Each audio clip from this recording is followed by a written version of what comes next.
Hi ಎಲ್ಲರಿಗೂ ನಮಸ್ಕಾರ. Welcome to my channel. ಎಲ್ಲರಿಗೂ ಸಂಕ್ರಾಂತಿ ಹಬ್ಬದ ಶುಭಾಶಯಗಳು.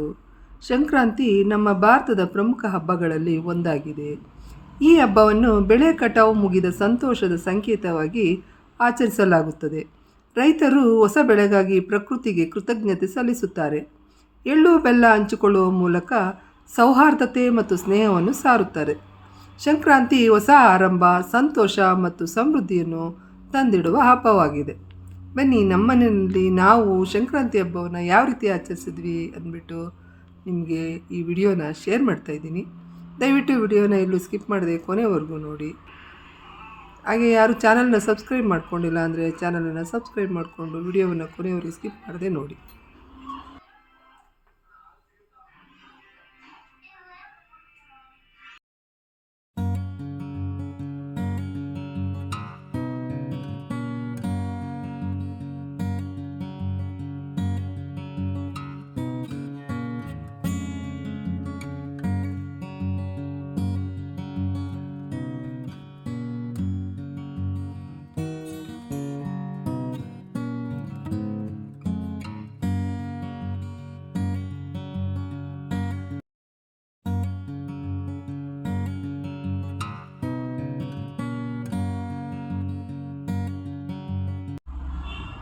ಈ ಹಬ್ಬದ ವಿಶೇಷ ಅಡುಗೆ ಅಂದರೆ ಹೊಸ ಅವರೆಕಾಯಿ, ಗೆಣಸು, ಕಡಲೆಕಾಯಿ ಇದನ್ನೆಲ್ಲ ಬೇಯಿಸ್ಕೊಂಡು ದೇವರಿಗೆ ನೈವೇದ್ಯವಾಗಿ ಅರ್ಪಿಸ್ತೀವಿ.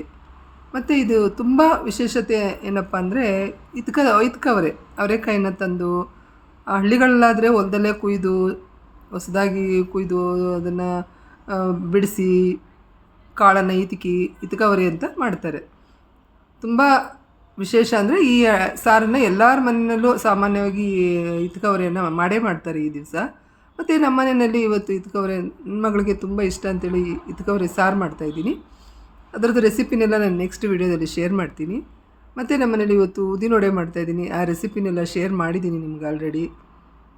ಮತ್ತು ಸಿಹಿ ಪೊಂಗಲ್ ಅದನ್ನು ಕೂಡ ನಾನು ನೆಕ್ಸ್ಟು ನನ್ನ ವಿಡಿಯೋದಲ್ಲಿ ಶೇರ್ ಮಾಡ್ತೀನಿ. ದೇವರ ನೈವೇದ್ಯಕ್ಕೆ ಸಿಹಿ ಪೊಂಗಲನ್ನು ನಾವು ಮಾಡ್ಕೊಳ್ತೀವಿ. ಮತ್ತು ಇನ್ನೂ ಅನೇಕ ವಿಶೇಷ ಖಾದ್ಯಗಳನ್ನು ಮಾಡ್ತಾರೆ. ನಮ್ಮನೇಲಿ ನಾನು ಇಷ್ಟನ್ನು ಮಾಡಿದ್ದು. ದೇವರಾಜ ಸೇವ್ಯಮಾನ ಪಾವನಾಂಗ್ರಿ ಪಂಕಜಂ ವ್ಯಾಲಯಜ್ಞ ಸೂತ್ರಮೆಂದು ಶೇಖರಂ ಕೃಪಾಕರಂ ನಾರದಾದಿ ಯೋಗಿ ಬೃಂದ ವಂದಿತಂ ದಿಗಂಬರ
ನಿಮಗೆ ವಿಡಿಯೋ ಇಷ್ಟ ಆದರೆ ಒಂದು ಲೈಕ್ ಮಾಡಿ, ಕಮೆಂಟ್ ಮಾಡಿ.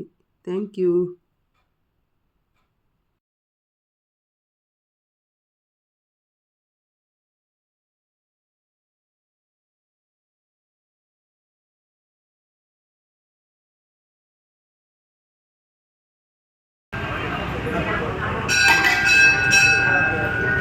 ನಮ್ಮ ಯಾರು